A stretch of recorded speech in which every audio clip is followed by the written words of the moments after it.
எழுத்தாளர் கலைஞர்கள் சங்கத்தின் சார்பில் ஒழுங்கு செய்யப்பட்டிருக்கிற இந்த தொடர் முழக்க போராட்டத்தினுடைய தலைவர் அன்பிற்கினிய தோழர் இளங்கோவன் கார்மேகம் அவர்களே, எனக்கு முன்னாலே உரையாற்றிய மிகச்சிறந்த தொல்லியல் அறிஞர், நம்முடைய நெருக்கமான அறிஞர் ஐயா சாந்தலிங்கம் அவர்களே, அதற்கு முன்னால் உரையாற்றிய மார்க்சிய அறிஞர், இந்த அமைப்பை உருவாக்கிய தலைவர்களில் ஒருவரான அன்பிற்கினிய தோழர் அருணன் அவர்களே, மேடையிலே அமர்ந்திருக்கிற தமுக மற்றும் இந்திய ஜனநாயக வாலிபர் சங்கம், இந்திய மாணவர் சங்கத்தினுடைய தலைவர்களே, நம்முடைய அமைப்பின் அழைப்பை ஏற்று பல்வேறு மாவட்டங்களிலே இருந்து வருகை தந்திருக்கிற தோழர்களே, உங்கள் அனைவருக்கும் வணக்கம்.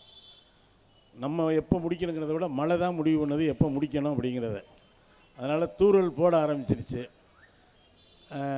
எனவே 1-2 வார்த்தைகளை மட்டும் நம்முடைய பேராசிரியர் அருணன் அவர்களும் ஐயா சாந்தலிங்கம் அவர்களும் நிறைய சான்றுகளை நிறுவி, எப்படி அன்னைக்கு பாண்டிய நெடுஞ்செழியனுடைய அவையில் ஒற்றை சிலம்போடு கண்ணகி ஆவேசத்தின் திரு உருவமாக நின்று தன்னுடைய வாதங்களை எடுத்து வைத்தாரோ, இங்கே நம்முடைய அறிஞர்கள் கையில் ஆதாரங்களை சாட்சியங்களை வைத்து கொண்டு அன்றைக்கு பாண்டிய நெடுஞ்செழியனுக்கு எதிராக எழுந்த நீதியின் குரலாய், இங்கே தமிழின் குரலாய் நம்முடைய தோழர்கள் முழங்கி இருக்கிறார்கள்.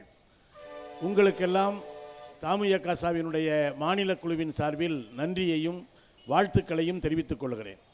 இங்கே நம்முடைய துணை பொதுச் செயலாளர் அன்பு தோழர் கே வேலாயுதம் அவர்கள் பேசுகிற பொழுது, இந்த மாதம் மதுரையிலே ஒரு மாநாட்டை நடத்துவதற்கு மிகப்பெரிய அளவுக்கு ஏற்பாடு செய்து கொண்டிருக்கிறார்கள். முருகன் மாநாடு. அதாவது எல்போடு முருகன் கிடையாது, அவர் பேரும் முருகன் தான். ஆனால் இன்னொரு முருகன் இருக்கார்ல, முத்தமிழ் கடவுள் முருகன், அவர் பெயரிலே ஒரு மாநாட்டை நடத்த இருக்கிறார்கள். அவர் கேட்டார், அனைத்து ஜாதியினரையும் அர்ச்சகராக்குவோம் என்று மாநாட்டிலே தீர்மானம் நிறைவேற்றுவீர்களா? முருகன் பேசிய முத்தமிழை கருவறையிலே ஒலிக்கச் செய்ய வேண்டும் என்று தீர்மானம் நிறைவேற்றுவீர்களா என்று கேட்டதோடு, நானும் ஒரு தீர்மானத்தை என் பங்குக்கு இணைச்சி அவங்களுக்கு சொல்கிறேன். ஏன்னா அவங்களுக்கு நிறைய ஐடியா இல்லாமல் தவிச்சிக்கிட்டு இருக்காங்க. ஏன்னா முருகன் ஜாதி மறுப்பு திருமணம் செய்து கொண்டவர், வள்ளியை திருமணம் செய்து கொண்டவர். எனவே நீங்கள் ஜாதி ஆணவ படுகொலைகளை தடுக்க தமிழக அரசு ஒரு தனிச்சட்டம் இயற்ற வேண்டும். நாங்களும் இந்தியா முழுவதும் அந்த ஜாதி மறுப்பு திருமணங்களை நாங்கள் ஊக்குவிப்போம் என்று அவர்கள் சொல்வார்களா என்பதையும் நான் சேர்த்து கேட்க விரும்புகிறேன். இன்னும் சொல்லப்போனால், அவர்கள் மதத்தை காக்க விரும்புகிற சக்திகள் அல்ல.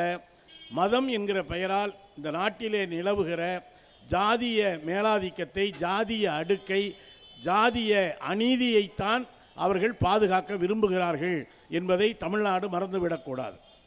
இங்கே ஏன் கீழடியை, அதில் இப்போ தோழர் இன்னொன்று கேட்டார். இப்போ நாங்கள் பேசுகிறோம், பல்வேறு அமைப்புகள் பேசுது, நாங்கள் தான் தமிழர் அப்படின்னு சொல்கிறவங்க இதுக்காக ஒன்றும் சொல்லலையே.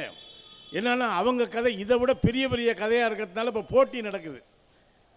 அந்த பக்கம் ஆமக்கறி, முதலக்கறி, AK-74 அந்த பக்கம் ஒரு பக்கம் போய்கிட்டு இருக்கிறதுனால இதில் கவனம் செலுத்த அவங்களுக்கு அமர்நாத் ராமகிருஷ்ணன் போன்றவர்கள் உண்மையிலேயே அந்த மேடையில் நின்று அந்த கீழடியை சேர்ந்த தமிழறிஞர், தமிழ் ஆசிரியர் பாலசுப்ரமணியம் அவர்கள், அவர் தான் கீழடியை முதலாக உலகின் கவனத்திற்கு கொண்டு வந்தவர்.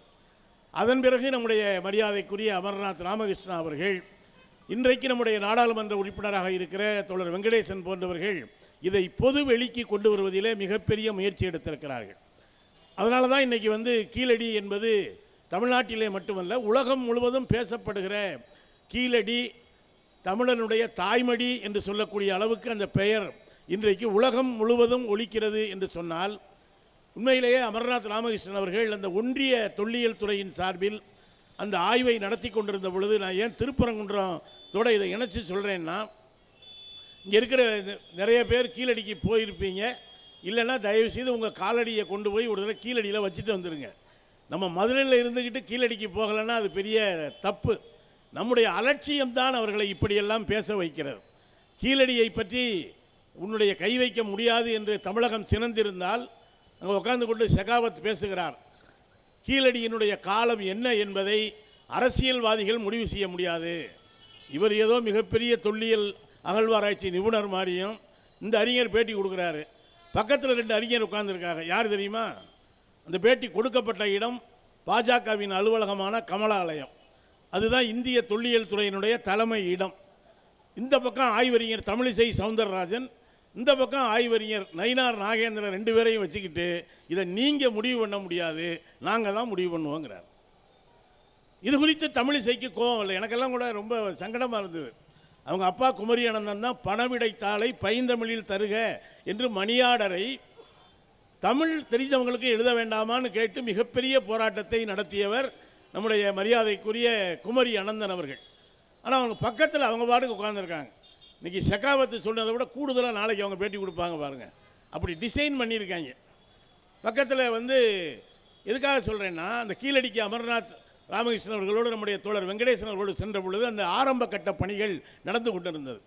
அன்றைக்கு அந்த கீழடி ஒரு பெரிய சோக வரலாறுங்க, தமிழனுடைய வரலாறு. ஒரு வகையில் சொல்ல போனால் அவர் என்ன சொன்னார்னா, நாங்கள் வைகை துவங்குகிற மூல வைகையிலே துவங்கி முடிகிற ராமநாதபுரம் மாவட்டம் அழகன்குளம் வரை கிட்டத்தட்ட அகழ்வாய்வுக்கென்று 800 இடங்களை தேர்வு செய்திருந்தோம்.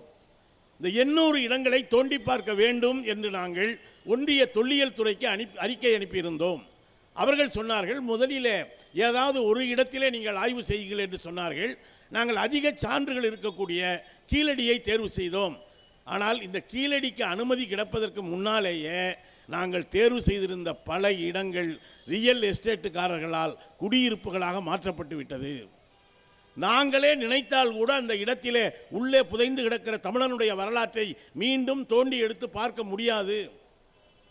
அதை சொல்லிட்டு அவர் சொல்கிறாரு, இந்த கீழடியிலே இருக்கக்கூடிய இந்த பெரும்பாலான தென்னந்தோப்புகள் பெரும்பாலும் இஸ்லாமியர்களுக்கு சொந்தமானது. நாங்கள் சென்று இந்த இடத்திலே தோண்டி பார்க்க வேண்டும் என்று சொன்ன பொழுது அவர்கள் முதலில் ஒரு தற்காலிக அடிப்படையிலே தான் அனுமதி கொடுத்தார்கள். இதோ தோண்டி போட்டுட்டு போயிடுவாங்கன்னு நினச்சாங்க. நாங்கள் ஒவ்வொன்றாக எடுத்து காட்ட அவங்களுக்கு ஒரு வருத்தம் வந்துடுச்சு. இல்லைங்க, எங்கள் விவசாயம் பாதிக்கப்படுமேன்னு சொன்னாங்க.